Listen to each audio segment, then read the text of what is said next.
5 suspects in a deadly gang rape in India are back in court today, accused in an attack so brutal it ignited outrage around the world and thrust the plight of India's women into the headlines.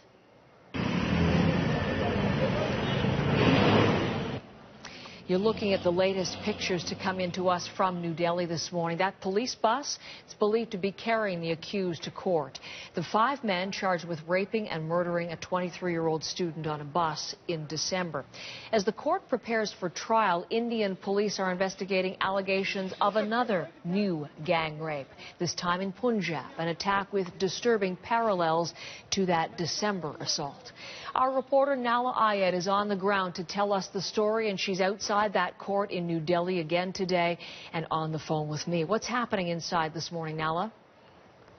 Well, we don't know precisely what's happening, Heather. What we know is what was hoped to be happening in that courtroom, which is that this case, which has been essentially in what you might call a preliminary hearing stage, would actually move to a full trial. Now, what the authorities here had decided after that unprecedented show of anger and outrage is to actually create a special court, what they're calling a fast-track court, to deal with this particular case. And in fact, the suggestion has been that it would deal with all cases of violence against women, partly because the court system here is notorious for taking a long time to hear not only those cases, but all cases.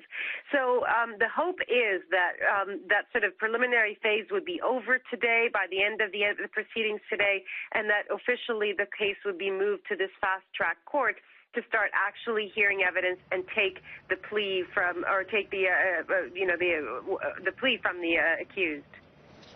So we'll keep an eye there to find out if there's any more information that comes to you as they keep media away. But in the meantime, I want to turn to this other story now. I mentioned it briefly there. Arrests in a new story of gang rape, again on an Indian bus, this time in Punjab. And I mentioned the parallels. There are disturbingly similar details. Tell us about this case. It is quite bizarre, Heather. And initially, we actually had heard about this case on Friday when it happened. And ultimately, what it seems to be is that this woman, a 29-year-old unnamed woman, was traveling as a passenger on a bus alone in the northern part of the Punjab state.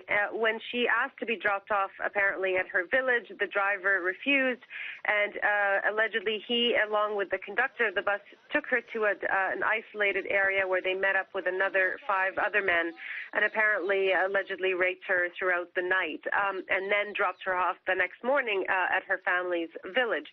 Now, police are saying that they have already arrested 6 of the accused, and that quote unquote apparently had actually admitted already that they had done this.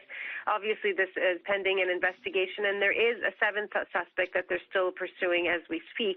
And of course, as you can imagine, because of how sensitized the public has been to this issue, and specifically to the kind of attack that happened last month on public transportation in a public sphere, you can imagine that this case, too, will probably raise the ire of people who protested the last time. And I should tell you, there are protests planned for this week on Wednesday to mark the 1 month after that incident happened here in New Delhi. And so you can expect this latest case will galvanize the anger that already exists.